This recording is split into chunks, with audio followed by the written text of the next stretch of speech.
Welcome to सैलसरमर jobs notifications और CSIR net 2024 के लिए आपके आज के लिए PYQ क्वेश्चन आ चुके हैं। आपने सभी ने मेरी प्रीवियस 3 वीडियो देख ली होंगी जिसमें सेल सिग्नलिंग के MCQ क्वेश्चन करवाए गए हैं और मोस्ट इंपॉर्टेंट आपके MCQ क्वेश्चन है, मे भी आपके इस बार आ सकते हैं। दूसरी बात, आज हम बात करेंगे PYQ क्वेश्चंस की। जो PYQ क्वेश्चन आपके गेट एग्जाम और CSIR नेट में जो पहले कभी एग्जाम हुए थे उनके क्वेश्चन उठाए गए हैं। ठीक है, तो आपको बस प्रैक्टिस करनी है इससे, और मे बी इससे रिलेटेड आपके क्वेश्चन आ सकते हैं। आज हम कराएंगे बेसिक, और बेसिक से लेकर हम एडवांस तक लेके जाएंगे। तो आज बेसिक क्वेश्चन होंगे, बट आपके लिए ये काफ़ी इंपॉर्टेंट क्वेश्चन हो सकते हैं। Question number 1, signaling pathways usually comprise of several intermediate steps that are arranged in the following cascade.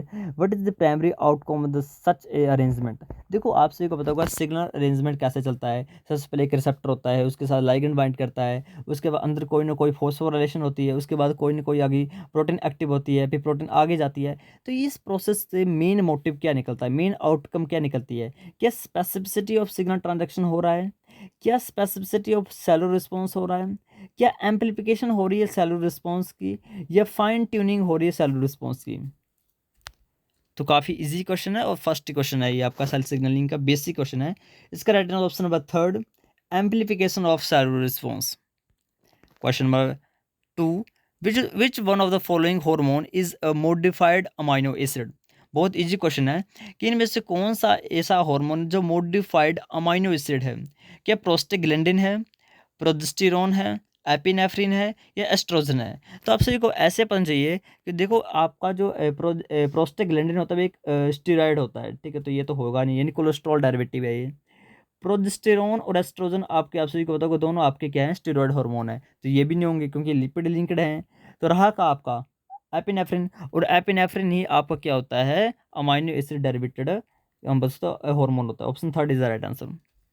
Question number 3, phosphodiesterase is involved in the signal termination at the level of। आप सभी को पता होगा फोस्फोडाइजेस्ट्रेज कब activate होता है? तो आपको फोस्फोडाइजेस्ट्रेज आपका एक्टिवेट होता है ड्यूरिंग GT सिग्नलिंग, GPCR की T सिग्नलिंग में। और फोस्फोडाइजेस्ट्रेज का मेन रोल क्या होता है? देखो, ये फोस्फोडाइजेस्ट्रेज है जो किसी भी मोलिक्यूल्स को कन्वर्ट कर सकता है। मान लीजिए वो साइक्लिक AMP को AMP में कन्वर्ट कर सकता है, ठीक है, या साइक्लिक GMP को GMP में कन्वर्ट कर सकता है। तो फोस्फोडाइजेस्ट्रेज के पास ऐसी एक्टिविटी होती है।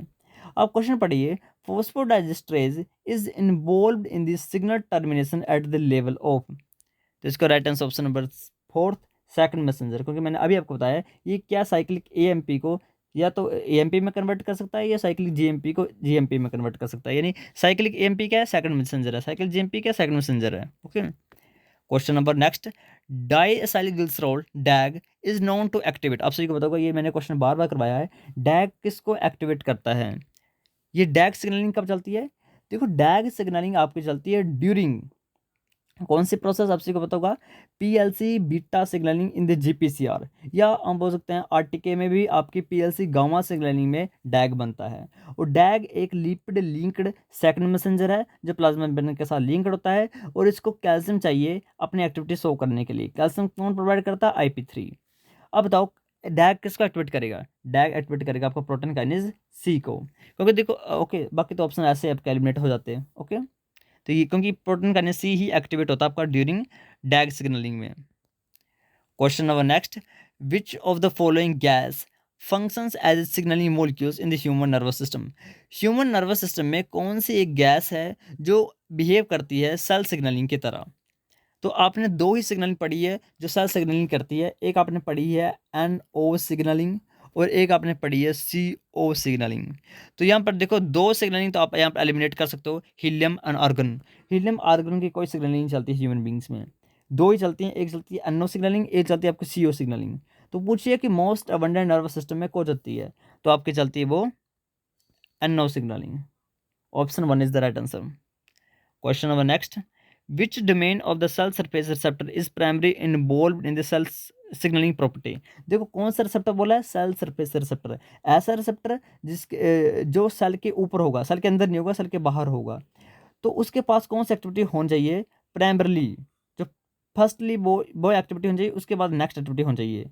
तो पहली एक्टिविटी क्या होंगी, मान लीजिए यहाँ से आपको कोई सेल की मेम्ब्रेन है और इसके ऊपर कोई ना कोई रिसेप्टर लगा हुआ है। ओके, तो इसकी पहली एक्टिविटी क्या होगी, पहली एक्टिविटी यानी पूछा जा रहा आपसे इसके बारे में, ये कौन सी एक्टिविटी है, तो आपका ये extra cellular ligand binding domain है और इसके बारे में ही पूछा जा रहा है। तो इसका right answer option number 1 extra cellular. Question number next. Which of the following biochemical reaction is most commonly utilized by the living cells to propagate the intracellular signal? देखो इंट्रासेलुलर सिग्नल जब भी होते हैं तो एक एक्टिविटी बहुत ज़्यादा होती है और उसको आप बार बार पढ़ते हो, उसको बोलते हैं फोस्फोराइलेशन, क्योंकि हर सिग्नल में आपने पढ़ा होगा फोस्फोराइलेशन होती ही होती है। Okay, question number next. Type 2 receptor, in contrast to the type 1, are retained into the nucleus regardless of ligand binding status and additional binding to the heterodimer RXR to the DNA. Which signaling molecules is type 2 receptor? देखो आपको बताता हूँ, intracellular receptor आपके दो type के होते हैं, एक होता है टाइप 1, एक होता है टाइप 2। टाइप 1 वाले ऐसे रिसेप्टर होते हैं जो साइटोसोल के अंदर होते हैं और टाइप 2 वाले ऐसे होते हैं जो न्यूक्लियस के अंदर होते हैं। अब जो टाइप 1 वाले हैं वो साइटोसोल के अंदर है, तो इनके लाइगेंड कहाँ बाइंड करेगा, साइटोसोल के अंदर। जैसे लाइगेंड साइटोसोल के अंदर बाइंड करेगा, ये चले जाएंगे न्यूक्लियस में और एक्ट करेंगे ट्रांसक्रिप्शन फैक्टर। बट टाइप 2 वाले जो रिसेप्टर होते हैं वो पहले से न्यूक्लियस के अंदर होते हैं और पहले से हेटेरोडाइमर की फॉर्म में प्रेजेंट होता है। जैसे आपके मोस्ट इंपॉर्टेंट आपने रेटिनोइक एसिड का रिसेप्टर पढ़ा हुआ है। तो वैसे एक और यहाँ पर एग्जाम्पल पूछा है, एक तो मैंने बता दिया रेटिनोइक एसिड, नेक्स्ट बताओ क्या वो ग्लूकोकॉर्टिकॉइड्स का होता है, या थायरोक्सिन का, या एस्ट्रोजन का, या प्रोजेस्टेरोन का। तो मैं आपको बता दूं, एस्ट्रोजन एंड प्रोजेस्टेरोन इन दोनों के रिसेप्टर आपके होते हैं साइटोसोल के अंदर, क्योंकि दोनों के आपके ट्रांसक्रिप्शन फैक्टर की तरह बिहेव करते हैं, दोनों के दोनों अंदर प्रेजेंट होते हैं साइटोसोल के अंदर। ग्लूकोकॉर्टिकॉइड का भी अंदर ही होता है साइटोसोल के अंदर ही। अब आपका बचा का ओनली एक ही बचा, जिसको बोलते हैं थायरोक्सिन। तो थायरोक्सिन के रिसेप्टर न्यूक्लियस के अंदर होते हैं और रेटिनोइक एसिड और विटामिन डी, ये तीन एग्जाम्पल याद रखना, thyroxine, vitamin D and retinoic acid, इन तीनों के रिसेप्टर होते हैं न्यूक्लियस के अंदर टाइप 2, और बाकी टाइप 1 वाले होते हैं जितने भी इंट्रासेलुलर रिसेप्टर बाकी बच गए। विच of the following is a membrane receptor, इनमें से कौन सा है जो मेम्ब्रेन रिसेप्टर है, मेम्ब्रेन रिसेप्टर पूछा है। देखो आप सभी को पता होगा मेम्ब्रेन रिसेप्टर आप यहाँ पे एलिमिनेट कर सकते हो। देखो थायरोक्सिन मैंने अभी आपको बताया ये इंट्रासेलुलर है, तो इसको एलिमिनेट कर दो। प्रोस्टेग्लैंडिन, कोर्टिसोल, देखो कोर्टिसोल, कोर्टिसोल अगेन आपका स्टेरॉइड हार्मोन, जितने भी स्टेरॉइड हार्मोन होते हैं वो साइटोसोल में रहते हैं, तो ये भी कटा। Progesterone, progesterone again steroid hormone है, तो ये भी साइटोसोल में होगा। अब आपका बचा क्या, एलिमिनेशन मेथड से आप करोगे तो आपका बचेगा prostaglandin.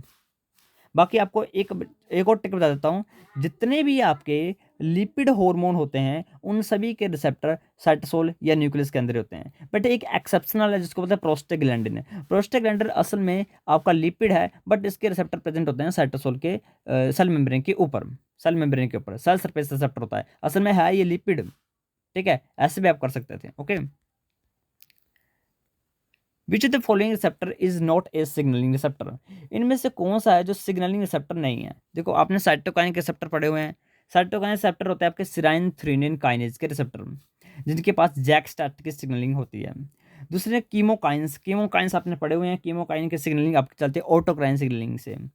T cell receptor, T cell receptor आपने पढ़े होंगे, ये भी ऑटोक्राइन या जस्टाक्राइन की सिग्नलिंग करते हैं।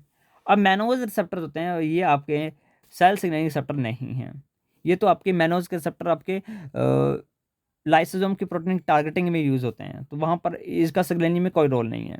ओके ओके, तो आज का ये टॉपिक खत्म हो गया, ये बेसिक क्वेश्चन से। कल से आएंगे आपको advance question, very very advance question, previous year question के।